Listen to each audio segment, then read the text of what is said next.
Baik.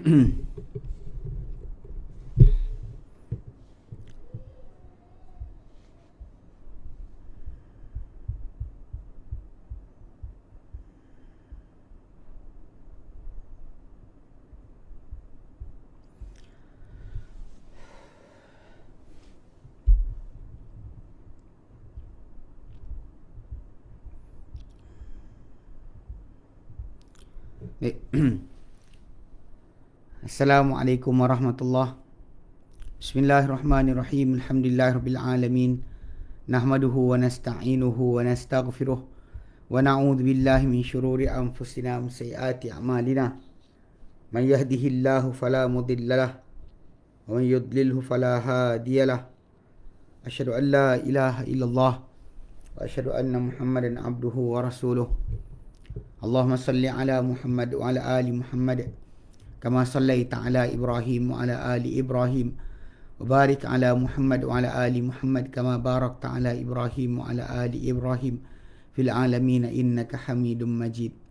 Rabbi shrah li sadri wa yassir li amri wahlul 'uqdatam min lisani yafqahu qawli. Amma ba'd. Alhamdulillah, kita bersyukur kepada Allah Subhanahu wa taala kepada kita kumpul lagi. Minta maaf lewat start sebab saya tertidur.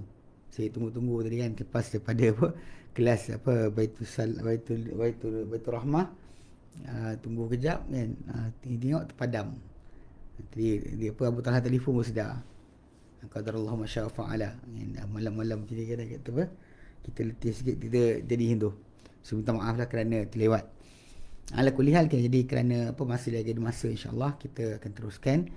Okey. Kali terakhir kita jumpa pada minggu lepas tentang tajuk kita, iaitu cetusan pemula bagi tauhid dalam Al-Quran Al-Karim. Yang mana kita ambil berkenaan dengan tajuk Ayatul Kursi.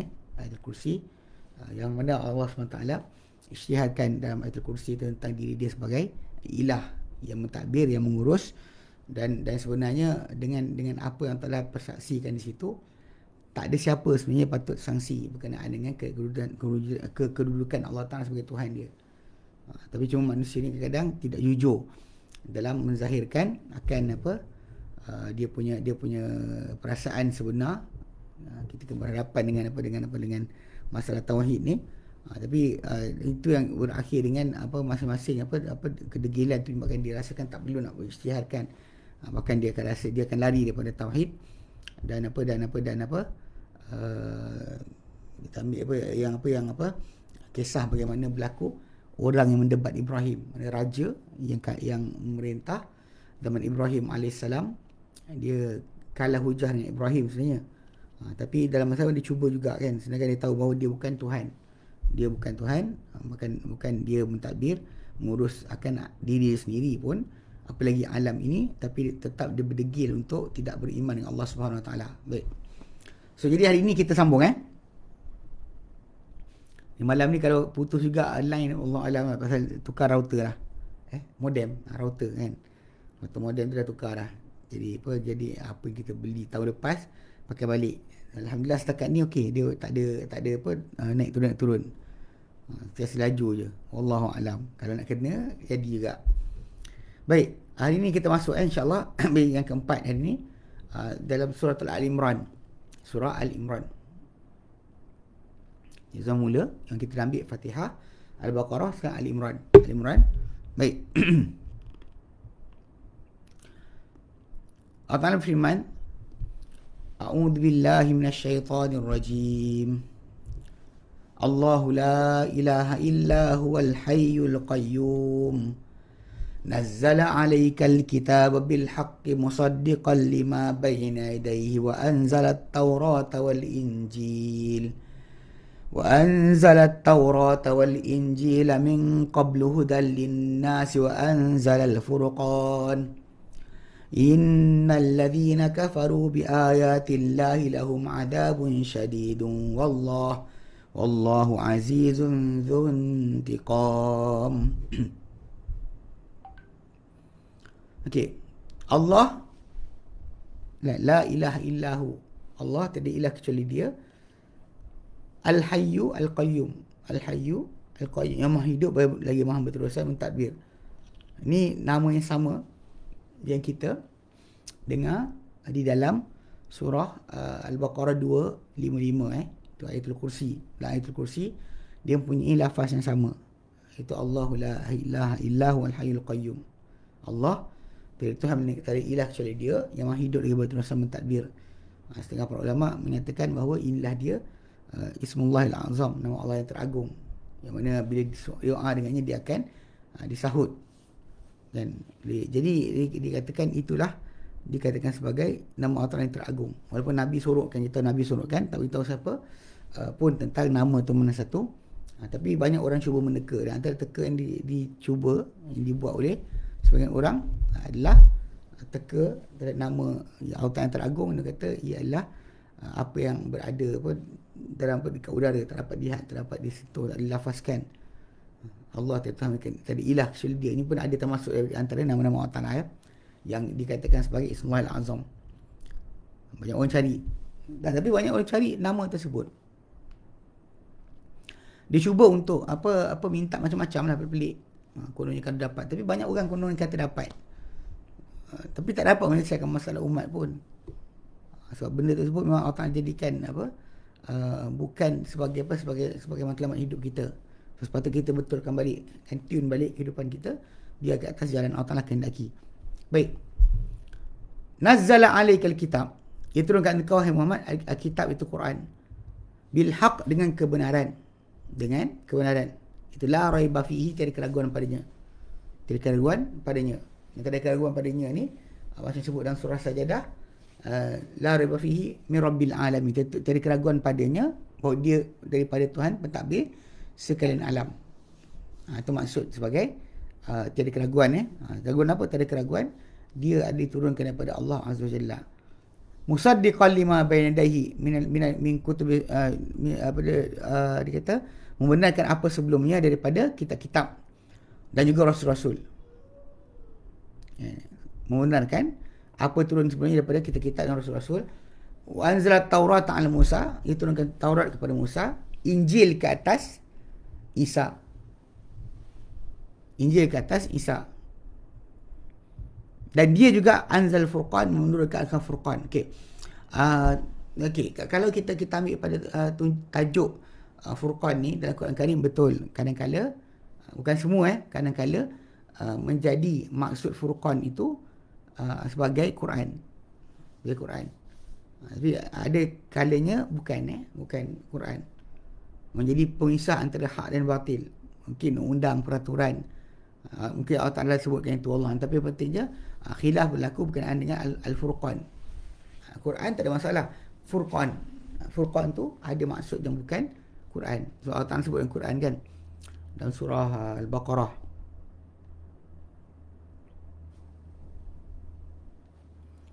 Wa idh atayna Musa al-kitab wal-furqan la'allakum tahtadun. Dalam surah Al-Baqarah ayat yang ke surah Al-Baqarah, dia ayat awal tak sampai juzuk kedua pun. Dia lepas kisah sebelum ni, lepas mula kisah Bani Israel. Sekejap.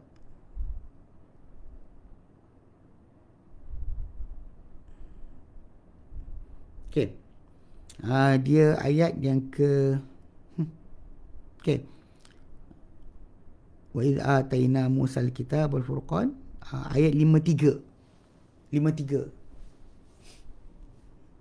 Dan ayat 53 surah Al-Furqan, surah Al-Baqarah, Allah Ta'ala nyatakan wa idh atayna Musa al-kitaba wal furqana la'allakum tahtadun. Ingat tak mana akan berikan Musa kitab dan juga Furqan. Kitab dan juga Furqan. Furqan tu benda lain. Mungkin peraturan, mungkin sekian. So ada tempat dalam Quran ni nama Furqan tu Quran, ada tempat bukan. Kena faham macam tu. Okey, kita teruskan turun kepada Isa akan Injil dan sebelum daripada turun Quran. Okey, dan tujuan dia apa? Hudal linnas. Kan, sebagai petunjuk untuk sekalian manusia. Okey, petunjuk untuk manusia. Tujuan diturunkan kitab adalah sebagai panduan untuk manusia. dan dan juga petunjuk bagi orang bertakwa. Petunjuk bagi orang-orang yang bertakwa. Untuk tujuan sebenarnya, pasal memang kita macam mana Quran petunjuk untuk bertakwa, sana pun sama juga. Sama, semua kitab datang untuk tujuan yang sama. Macam dalam surah Al-Baqarah datang hudal lil muttaqin, untuk orang bertakwa. Dan juga pembaikan untuk agama mereka dan juga dunia mereka. Dan diturunkan apa yang membezakan antara hak dengan batil. Itu cara betul pengertian dia. Apa yang membezakan hak dan batil, atau apa yang menjadikan manusia ni faham akan kedudukan peraturan hidup mereka. Allah, tapi pentingnya kalimah furqan tu dipercanggahkan bukan masalah apakah dia. Baik. Jadi Allah Ta'ala kan sambung dan masih lagi dalam surah dalam surah Imran ayat kelima, innallaha la yakhfa 'alaihi syai'un fil ardi wala fis sama'. Sebenarnya Allah Ta'ala tidak tersembunyi padanya sesuatu pun di seluruh langit dan juga di bumi. Huwallazi yusawwirukum fil arhami kaifa yasha. Dialah yang membentuk rupa kamu dalam rahim. Macam mana macam mana dalam rahim? Macam mana dia kendaki. La ilaha illa huwal azizul hakim. Tiada ilah kecuali dia, kecuali dia yang maha perkasa lagi maha bijaksana. Jadi Allah SWT meliputi pengetahuan terhadap sekalian makhluk dia. Ini antara sudut kenapa Allah Ta'ala layak bagi dia pengesaan adalah di antaranya kerana sifat-sifat dan juga nama-nama yang diterang pada kita. Yang antara yang diterang pada kita adalah dia ni tak tersembunyi pada satu benda pun di langit dan juga di bumi. Maksudnya Allah Ta'ala meliputi ilmu dia dengan semua benda, semua makhluk ciptaan dia, dan tak tersembunyi padanya suatu benda pun di bumi, tidak juga di langit, tak kira sikit ataupun banyak. Jadi sebab tu ini kelayakan untuk diesakan. Sebab manusia ni dia tahu Allah Ta'ala sedemikian sifat dia, maka dia tak sepatutnya ada dalam diri dia perasaan atau perangai yang panggil tidak mahu mengesahkan Allah Subhanahu Wa Ta'ala. Sepatutnya lah. Tapi begitu manusia perlu diperingatkan lagi. Kalau tak tahu sudut ini, kita kena tengok sudut lain pula. Ya Allah Ta'ala pun datangkan lagi dengan menyatakan dialah yang menciptakan kalian dalam rahim-rahim ibu kalian bagaimana saja dia kehendaki. Bagaimana dia kehendaki. Sebab daripada masalah lelaki atau wanita, mak apa kita tak pilih pun. Kita pembenihan yang berlaku, anak yang terbentuk dalam rahim, adakah lelaki atau wanita. Dan ini benda ni adalah benda sangat ajaib. So Allah Ta'ala jadikan pemilihan jantina manusia ni daripada aiman yang dikeluarkan seorang lelaki. Boleh katakan separuh jantan, separuh betina. Dan jumlah dia sangat banyak. 500 juta, 250 juta ke 500 juta ekor. Jadi daripada banyak-banyak tu yang berkromosom Y membawa ciri-ciri jantan atau lelaki. Yang berkromosom X yang pada lelaki memberikan ciri-ciri wanita. Dan bila bercantum atau bertemu dengan benih wanita dan hasilkan atau ovum, satu saja yang boleh bersenyawa, maka berlaku persenyawaan dan anak tadi akan jadi XY atau XX. XY akan jadi jantan lelaki, XX dia akan jadi perempuan. So benda macam ni kita fahamkan Allah Ta'ala yang tentukan lelaki wanitanya anak tersebut. Lepas tu baik atau elok atau buruknya, itu pun tak ada diganggu oleh mak bapak. Kemudian adakah bahagia atau sengsara atau bahagia pun tak ada juga. Jadi semua tu dia isytiharkan tentang hanya dia yang buat benda berkenaan. Dan jadi tiada Tuhan, tiada yang layak disembah dengan sebenar-benarnya kecuali dia. Yang dia ni adalah maha perkasa dan takkan boleh ditewaskan, yang maha bijaksana pada urusan dan juga pentadbirannya. Ini kita kena faham.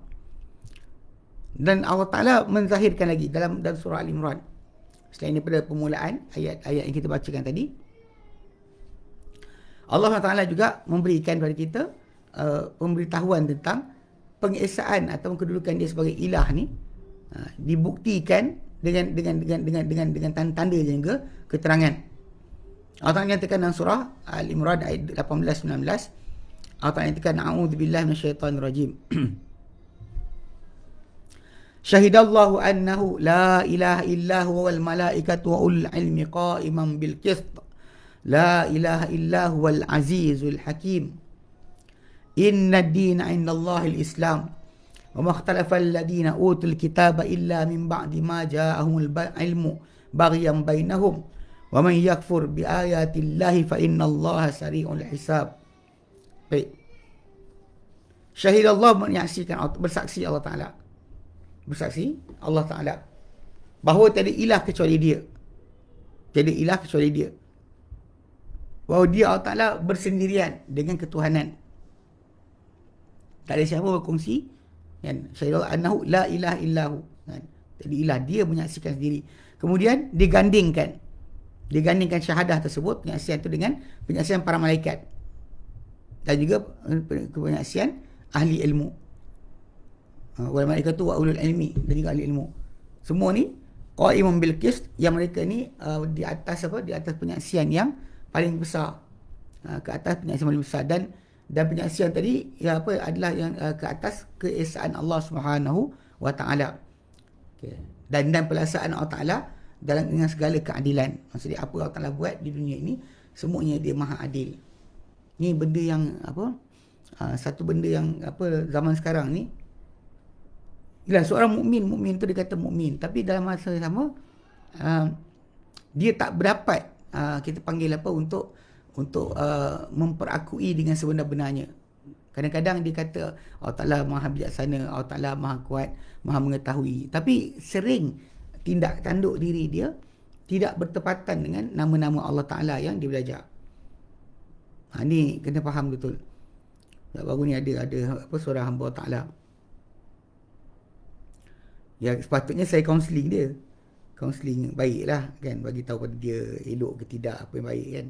Tapi saya jadi marah kan? Saya jadi marah kepada dia sebab inilah bukan apa, bila dia sibuk dalam sesi tersebut, macam mungkin kalau pada apa, pada orang kaunseling lain kan, pakar sakit jiwa, psikiatris akan berikan apa cara lain untuk peringatkan. Saya marah balik kepada orang yang saya kaunseling.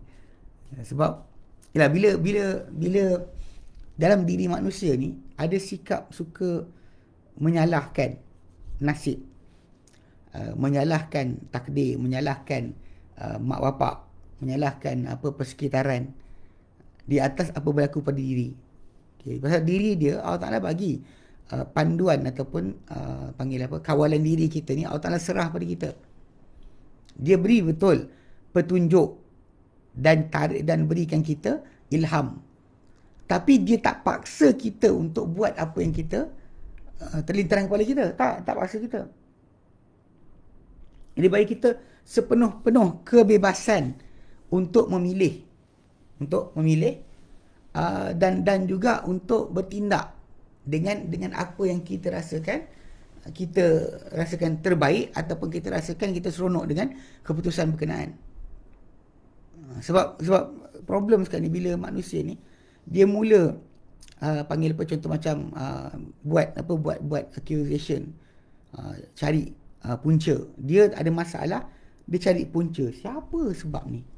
Dia lupa berkenaan dengan Allah Ta'ala yang aturkan. Sampai last sekali saya kata stop. Asal dia cuma salahkan mak bapak dia je. Talking about mak bapak dia, kata bapak dia tak pernah bagi dia pilihan, bapak tak sekian. Sampai last sekali saya kata dengan dia, saya pun pergi belajar agama dulu, bapak saya tak ada pilihan pun, saya pergi je. Kemudian dia nak gunakan ayat dengan dia. Saya kata saya boleh, apa masalah dia? Bapak saya hantar saya pergi belajar agama, bukan saya nak sangat. Tapi benda tu bila kita dihantar, tapi bapak kita hantar pun, kita go with the flow kan. Kita let go diri kita. Tak perlu kita macam, kalau lah bapak aku hantar sini, kalau bapak aku sini. Kita tahu kalau kita bapak kita hantar ke sini, kita jadi penagih dadah ke? Mana kita tahu? So benda tersebut jangan sekali-kali kita panggil apa ada sikap. Sebab in the end, ini masalah dia. Hujung tu dia patah balik kepada salahkan Allah. Itu sampai kat peringkat tu, saya marah lah. Saya terus marah pasal saya kata dengan dia, saya kata stop kan. Kita dalam kehidupan kita ni, bila kita nak baiki diri kita, memang things happen. Benda jadi. Atas kita sebagai seorang manusia, macam mana kita nak sambung hidup kita untuk jadi lebih baik? Sebab tak ada benda yang silap. Allah tak nak bagi, tak ada benda yang silap. Macam mana Allah Ta'ala bentuk rupa kita dan perut mak kita, macam mana Allah Ta'ala jadikan kan apa penyaksian tentang diri dia sebagai Tuhan. Sepatutnya kita patut faham dan juga tahu tentang kedudukan berkenaan. Sebab Allah Ta'ala jadikan benda tu penyaksian bagi benda yang zahir. Allah Ta'ala takkan saksikan ke atas benda tersembunyi. Dia saksikan kepada benda yang kita tahu dan kita faham. Sebab tu kita bila manusia ni dia tak boleh nak pegang kan berkenaan dengan kuasa Allah Ta'ala ke atas diri ni adalah terlaksana. Dia tak boleh nak buka. Dia akan akhirnya blame Allah Ta'ala pula. Dia tahu tak tolong. Saya kata kau sekali baca kisah para Nabi. Macam Allah Ta'ala jadikan Musa AS sejak lahir tercampak, dibuang daripada keluar rumah keluarga dia, masuk ke sungai, dibela oleh Fir'aun. Lepas tu dia dewasa, pergi pula, kena halau pula, lari ke Madian. Kan saya kata semua tu aturan Allah Ta'ala. Untuk akhirnya dia sampai kepada tarikh atau masa untuk dia terima wahyu di bukit berpokok di Sinai. So benda tu kena faham macam tu kan. Jadi saya kata tak boleh. Kalau nak kata manusia start ada negativity dalam keadaan dia dengan family, dengan bapa sendiri dan sebagainya, dia tak elok, mesti dia mungkin dapat baik dengan Allah Ta'ala.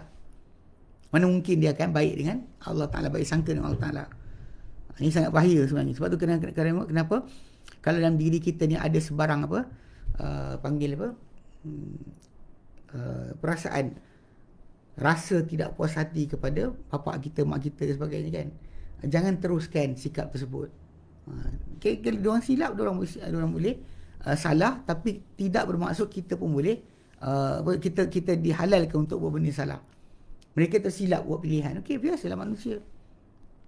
Habis kita pula buat pilihan, oleh kerana mereka silap pilihan, kita akan scold orang sepanjang hidup. Ini masalah lah.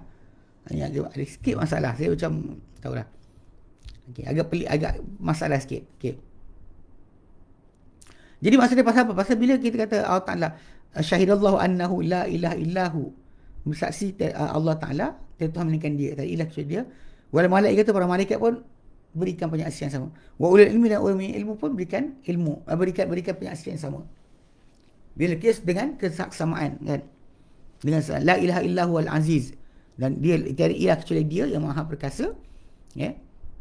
Maksud dia tidak terhalang apa benda yang dikehendaki, al hakim yang maha bijaksana, yang betul dan tepat pada kata-kata dia dan juga perbuatan dia. Jadi memang Allah Ta'ala isytiharkan kat situ.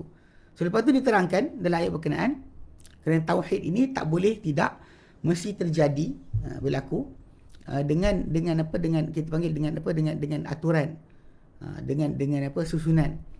Sebab kalau anda kata langit dan bumi ini berjalan dengan sistem dan peraturan, maka manusia yang kata dia beriman dengan Allah Ta'ala, katakan dia nak esakan Allah Ta'ala, juga mesti ada pada dia satu sikap atau peraturan. Maka Allah Ta'ala turunkan kepada kita satu aturan, satu sistem, dan dinamakan sistem itu adalah Islam.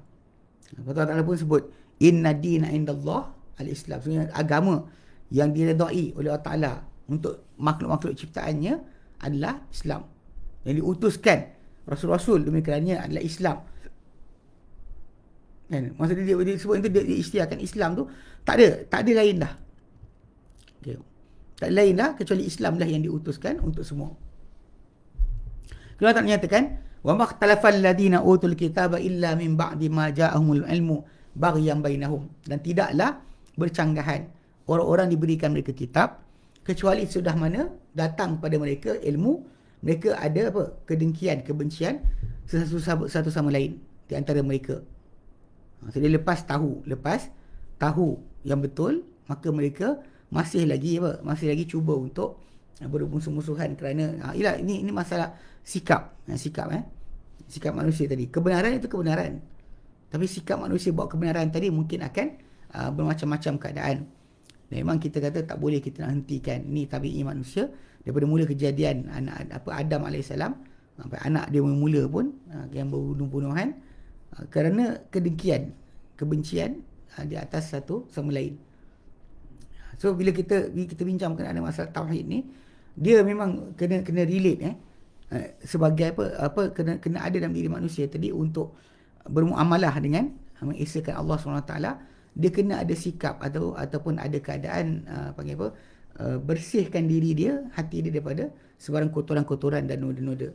Dari segi masalah kedengkian, kebencian, masalah culas atau helah, untuk tidak mahu patuh. Sebab kalau sekiranya kita tak patut, kita nak tauhidkan Allah Ta'ala, dia mesti berupa dengan kepatuhan. Tauhid itu berlaku dengan kepatuhan. Dia bukan hanya setakat setakat kita tahu Allah Ta'ala Tuhan kita. Sebab kita katakan tauhid ada dua. Tauhid mengenal Allah Ta'ala dengan tauhid mengabdikan diri kepada Allah Ta'ala. Sebab tu Allah Ta'ala datangkan dengan maksud lepas sebut tentang tajuk masalah dia sebagai Tuhan, tiba-tiba Allah Ta'ala kata inna dina indallahi al-Islam. Sebab melalui Islam inilah seorang manusia tu menzahirkan, menunjukkan bahawa dia adalah seorang yang betul-betul cinta kepada Allah Subhanahu Wa Taala melalui jalan tersebut.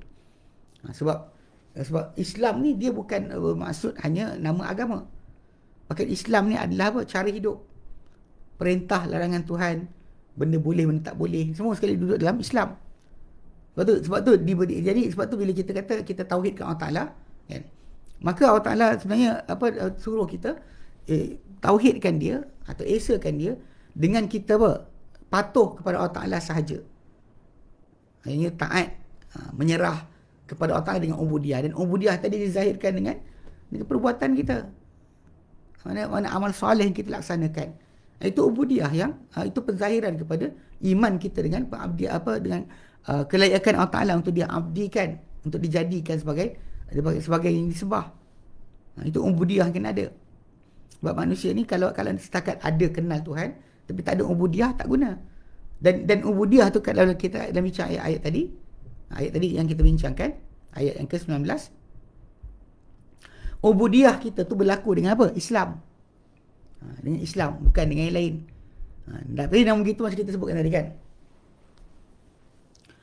Dia kata dan mengikuti para rasul pada apa yang diutus pada mereka, pada setiap keadaan. Sehinggalah ditamatkan Nabi-Nabi dan Rasul tadi dengan Muhammad SAW. Allah katakan terima daripada siapa sesudah diutuskan baginda sebarang agama kecuali Islam. Yang diutuskan baginda dengannya.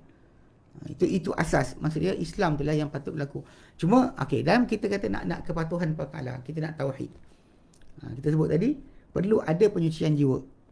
Sebab bila kita ada tauhid, kita nak belajar kitab, belajar sunnah, kita kena ada satu skop itu membersihkan jiwa daripada kotoran-kotoran atau tazkiyatun nafs, penyucian jiwa. Sebab apa? Sebab Allah Ta'ala berikan contoh dalam ayat ni berkenaan dengan percanggahan yang berlaku pada ahli kitab dahulu. Macam mana boleh berlaku sedangkan mereka sepatutnya ahli tauhid. Ahli tauhid patut bersatu, bukan berpecah belah. Tapi bila berlaku perpecahan di kalangan ahli tauhid tu, punca dia sebab apa? Allah Ta'ala terangkan. Tidak bercanggah orang-orang yang berikan kitab sebelum daripada itu orang Yahudi Nasrani tu, kan? Tak diberikan mereka ni kitab. Tak diberikan mereka ni tak berlaku percanggahan di kalangan mereka kecuali selepas mereka datang kepada mereka pengetahuan. Namun baghyan bainahum, berlaku pelampauan di antara satu sama lain di kalangan mereka. Bila ada pelampauan, macam beliau tanya, kenapa kita ni ahli tauhid tapi garang dengan orang yang contoh macam geng teori konspirasi. Kenapa kita tak suka dengan diorang? Kenapa ustaz-ustaz tak terima berlapang dada? Saya kata nak lapang dada macam mana, kan? Kerana tajuk dia nak berkonspirasi, kita tak bincang, tak bising. Tapi bila orang tersebut cerca, caci, kan, maki para ulama dan sebagainya, jadi dia kat sini hilanglah masalah satu asas. Kedengkian mereka terhadap orang yang mengikuti sunnah, hidup dalam keadaan tenang, kan? Kita tengok macam tak ada apa-apa ke? Kan ni nak kiamat dah dekat dah ni. Ikut roadmap yang datang daripada geng teori konspirasi yang dah kami temui, jumpa, dah ada kawan kita share. Kiamat 2000, Dajjal menguasai dunia 2023. So sekarang 2021 kan, lagi 2 tahun Dajjal akan kuasai dunia. Isa AS akan turun pada 2026.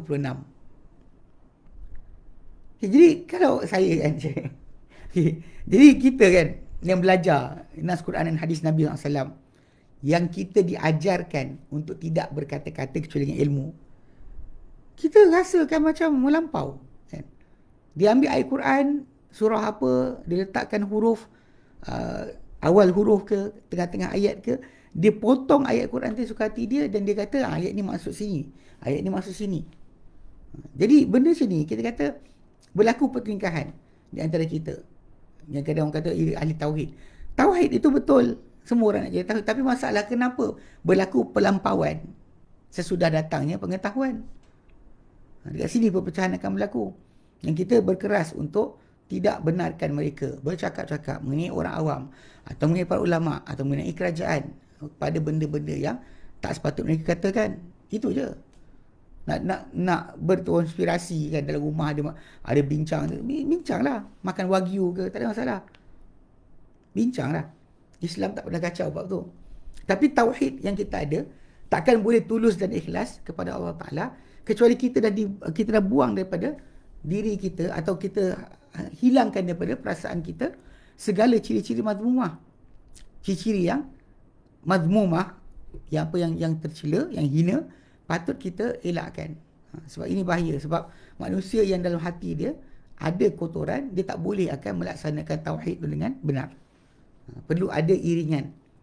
Sebab ini asas tauhid tadi Allah Ta'ala gandingkan penyaksian diri dia dalam surah Al-Imran ni. Kita follow step by step kan. Dia dapat isytiharan diri dia sebagai ilah, penyaksian. Kemudian tiba-tiba Allah Ta'ala datangkan dengan tajuk kan, agama yang diterima sendiri adalah Islam. Sebab nak fahamkan berkenaan dengan manusia akan bercanggahan, tapi Allah Ta'ala nak Islam je. Allah Ta'ala tak nak yang lain. Yang lain tak diterima di sisi Allah Subhanahu Wa Ta'ala. Okay. Dia kata, dan apa terjadi daripada percanggahan di antara ahli kitab di kalangan Yahudi dan Nasrani, lalu mereka berpecah kepada kumpulan-kumpulan puak-puak. Ini setelah mana tertegak hujah ke atas mereka dengan diutuskan para rasul dan juga diturunkan kitab-kitab. Ini macam juga kepada umat Islam kita. Macam Nabi kata dalam hadis yang sahih berkenaan dengan akan pecah umat baginda ke 73 golongan. Memang itu janji yang Allah Ta'ala berikan. Nabi kata semua dalam neraka kecuali satu. Dan yang satu tu Nabi beritahu kena macam mana. Banyak orang kadang-kadang masih confused. Seolah-olah macam apa yang Nabi bawa daripada agama ni ada benda tersembunyi dan tersorok. Nabi kita boleh check balik, memang Nabi SAW terangkan. Nabi kata laqad ji'tukum biha kan, misalnya bayadha, aku bawa kamu urusan agama ni seperti apa? Jalan putih yang terang. Lailuha kanahariha, malam dia macam siang je. La yaziu anha illa halik. Takkan terpesong daripadanya kecuali orang yang binasa sahaja. Orang binasa sahaja yang akan terpesong. Jadi mustahil Allah Subhanahu Wa Taala akan beri kepada kita agama, kemudian dia jadikan agama ni sama-sama. Nabi kata semua dalam neraka kecuali satu. So siapa 73, 72 lagi kita tak faham. Mana boleh macam tu? Sebab Nabi dah datang dengan agama yang terang. Kan? Datang bawa agama yang pemutus. Takkan ada kesilapan kat situ. Sebab tu Nabi dah sebut dah. Nabi kata, bila para sahabat tanya, dia kata, apa siapa yang satu tu? Nabi kata, hum ala ma ana alaihi wa ashabi. Mereka berada pada apa aku berada padanya dan juga para sahabatku. So anything berkenaan concern berkenaan agama yang bukan datang daripada ajaran Muhammad SAW tak patut masuk pun daripada awal. Tapi orang kita dia suka nak pegang macam-macam cara pelbagai kononnya untuk panggil apa, kaitkan dengan agama Islam. Semua sekali kan. Konspirasi pun kaitan dengan agama Islam. Ini semua ni adalah kesesatan. Once orang tu kata dia tahu kiamat bila, once dia kata tahu bila Dajjal turun sebagainya, maka dia telah keluar kufur daripada iman. Sebab dia telah mengamalkan, terutamanya bila dia ada angka dan nombor, dia mengamalkan amalan tukang telik. Beramal tukang telik ada termasuk di antara syirik yang besar, bukan termasuk daripada syirik kecil syirik yang besar okay. Sebab dia kata kerana dah beri hujah, tapi apa? Ada berlaku dengan mereka ni pelampauan, dengki, hasad, cari dunia, menuntut dunia, sibuk nak menangkan untuk dapat dunia, supaya orang makin ramai dengar ceramah dia, buatlah benda bukan. Cerita benda tak boleh pelik.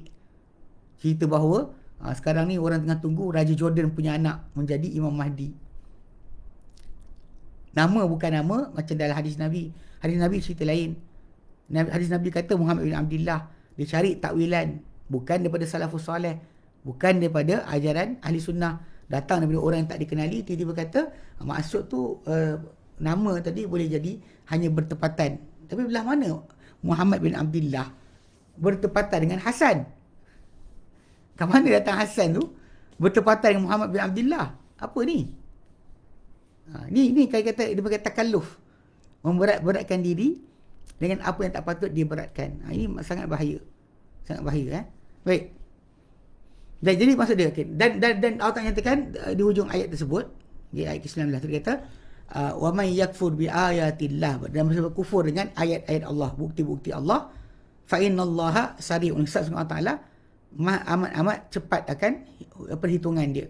Maksud dia wa may yajhadu ayatillah, siapa yang menentang ayat-ayat Allah.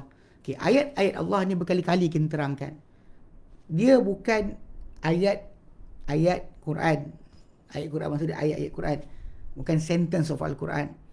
Bahkan maksud ayat ni adalah bukti-bukti, tanda-tanda yang Allah Ta'ala berikan. Yang Allah Ta'ala jadikan tanda-tanda tersebut depan mata kita tentang dia Tuhan yang satu, agama kebenaran hanya Muhammad, Rasul yang teruskan banyak, Muhammad yang terakhir sekali. Semua benda tu terbukti depan mata kita. Jadi bila Allah Ta'ala berikan tanda-tanda tersebut, tak sepatutnya ada orang dia tak nak terima tanda berkenaan. So Allah Ta'ala yang berikan tanda berkenaan kepada dia. Sebab tanda tu Allah Ta'ala yang berikan. Sebab kalimah ayat dan Quran dia maksud dengan sign. Macam kita pernah terangkan berkali-kali macam dalam surah Al-Jathiyah. Al-Jathiyah ayat 3, 4, 5, 6. Kan? Allah Ta'ala nyatakan inna fis samawati wal ardi la ayatil lil mu'minin. Semua pada seluruh langit dan juga bumi. Seluruh langit dan bumi benar-benar ada ayat untuk kaum yang beriman. Wa fi khaliqikum, pada penciptaan kamu, pada penciptaan kamu. Wa ma yabuthu min dabbah, dapat Allah jadikan melata daripada binatang-binatang yang melata. Semua tu ada ayatul liqaumi yuqinun, ada ayat-ayat untuk kaum yang meyakini. Wa ikhtilafil laili wan nahar, perbezaan malam dengan siang. Wa ma anzalallahu minas sama'i min rizqin, dapat Allah turunkan di langit bentuk rezeki, itu hujan. Fa ahya bihil arda ba'da mautiha, Allah Ta'ala hidupkan bumi selama dia mati. Wa tasrifir riyah, dan peredaran angin dengan musim yang berbeza, angin berlainan arah. Ayatul liqaumi yaqilun, itu ada ayat-ayat untuk kaum yang berakal. So ada ada ayat untuk orang beriman, ada ayat untuk orang yang meyakini, ada ayat untuk orang berakal. Kemudian Allah kata tilka ayatullah, itulah ayat-ayat Allah, itu bukti-bukti Allah, tanda-tanda Allah. Natsluha alaika bil haq, kami sampaikan kepada Muhammad dengan kebenaran. Sepatutnya memang dengan jelas ayat Allah Ta'ala. Bila dalam ayat tadi kata, dan siapa yang menentang ayat-ayat Allah, bukti-bukti Allah, tanda-tanda Allah, Allah Ta'ala berikan dengan banyaknya di muka bumi ini, untuk tidak sepatutnya kita ni tak tahu tentang kita ni nak ikut agama mana, dengan siapakah Rasul yang patut kita ikuti. Semua tu dah jelas. Dah jelas. Tidak ada sebarang kekeliruan dekat situ. Jadi Allah Ta'ala janjikan, dia kata wa may yajhadu bi ayatillah, manusia menentang terhadap ayat-ayat Allah, bukti-bukti Allah, yang diturunkan yang diturunkan, dan ayat-ayat menunjuk kepada rububiyah dia. Mana macam yang kita sebutkan daripada awal kita bincang tentang cerita tauhid ni, bahawa Allah Ta'ala beri kepada kita tanda dia ni pentadbiran hanya dia, Tuhan yang satu, tak boleh ada dua, kan? Tak boleh ada dua. Dan segala benda yang dijadikan di alam ini betul dan tepat, semua tu menunjukkan dia lah pentadbir. Tak ada yang lain. Tidak ada yang lain. Itu bukti sangat jelas. Kan kita kata macam dulu pernah kita bincangkan apa, kalau kita nak makan kan, kita makan makanan. Tapi makanan kita makan tu sebenarnya tak berfungsi, tak berguna kalau kita tak ada perut. Kalau tak, makanan sedap kat sini je. Tapi turun bawah, manfaat makanan tu hanya kalau kita ada perut, ada intestine, ada usus kecil. Okey. Kalau kita ada usus kecil pun, tapi kita tak ada darah mengalir, pun tak guna juga. Makan-makan sedap, lintas usus kecil, tapi tak berjalan pun. So pergerakan darah kita daripada usus kecil kita bawa makanan ke bahu kita, ke otak kita, ke peha kita dan sebagainya.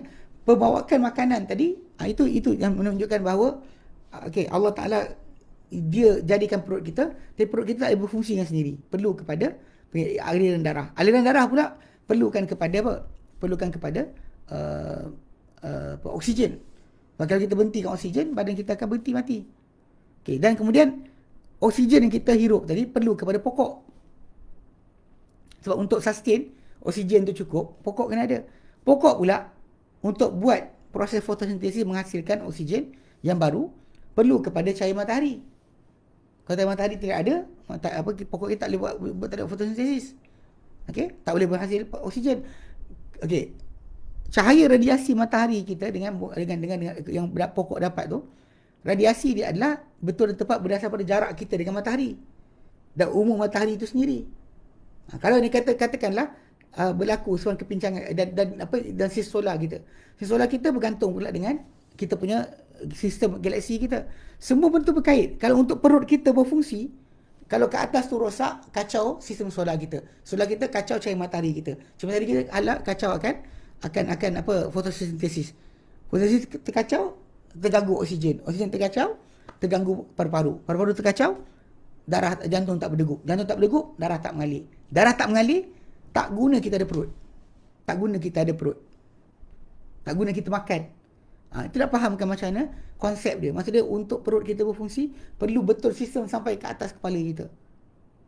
Sampai di atas kepala kita, kena betul dan tepat sistem berkenaan. Ini rububiyah pentadbiran Allah Ta'ala. Allah takbir kita dengan keadaan tersebut. Takbir kita dengan keadaan sedemikian. Sepatutnya kita ada panggil kesedaran dalam perkara itu. Dan uluhiyah Allah Ta'ala. Ya Allah Ta'ala hanya dia layak disembah. Dia tunjuk kepada kita juga kan tentang kelayakan dia. Dia isytihar kepada kita tentang bila dia mentadbir, dia mengurus, dia mengadakan, dia yang memberikan, dia yang mengabulkan doa. Dan kenapa kepada selain dia kita berikan akan doa kita atau rayuan kita? Kenapa? Sebab semua benda dia takdir, semua benda dia urus, semua benda dia cipta. Kalau itu semua tu dia punya. Pasal kita pernah terangkan bahawa rububiyah, mengenal pentadbiran Allah Ta'ala, kekuasaan dia sebagai Rabb, akan membawa kepada kita kewajipan untuk mengesakan, mentauhidkan Allah Ta'ala dari segi masalah ibadat. Itu tak boleh lari. Mesti berlaku sedemikian.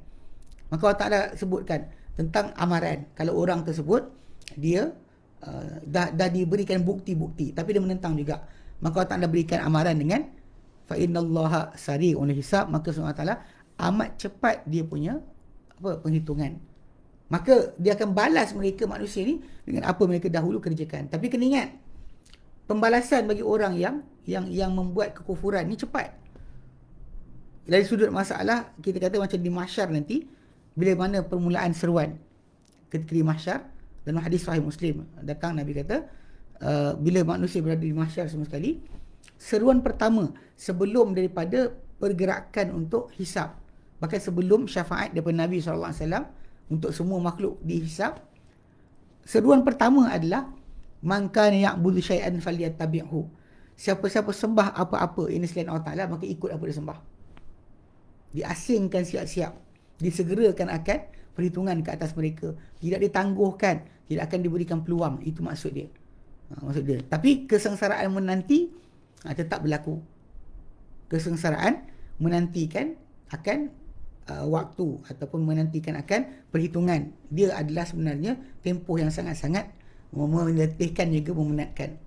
So Allah SWT beri pada kita maklumat perkara ini, dan dikata dia adalah amat-amat cepat ataupun segera dia punya perhitungan. Baik.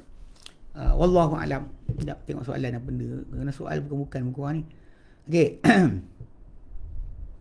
Ustaz, Assalam. Minta maaf. Tadi saya tidur. Tak ni. Saya tunggu-tunggu. Saya tak sedar diri. Dia call baru saya dapat. Hari ni insyaAllah tak ada masalah kot. Dah tukar router.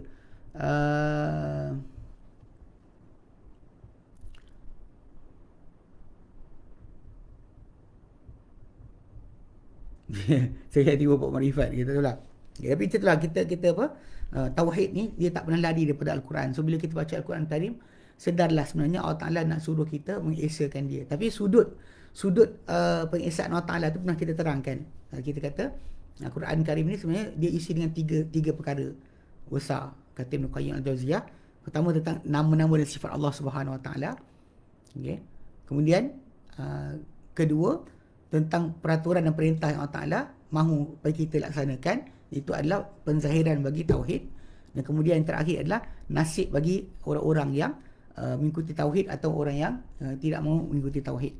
So jadi Quran penuh dengan itu. Jadi cuma kita nak kena fahamkan diri kita supaya jangan sampai kita lupa tauhid ni adalah yang utama dalam Al-Quranul Karim. Dalam Al-Quran Al-Karim adalah tauhid yang paling utama. Baik. So kita berhenti sini, insya-Allah kita sambung kemudian. Minta maaf banyak kerana terlewatkan tadi, terlewat kelas tadi. Baik. Wallahu a'lam. Wa sallallahu ala sayyidina Muhammad wa sallam, alhamdulillahirabbil alamin. Assalamualaikum warahmatullahi wabarakatuh. Ayat nak sambung sampai pukul 12 pun saya boleh. Tapi kan kacau pula jadual anda semua. Okey, baik. Baik, wallahu a'lam.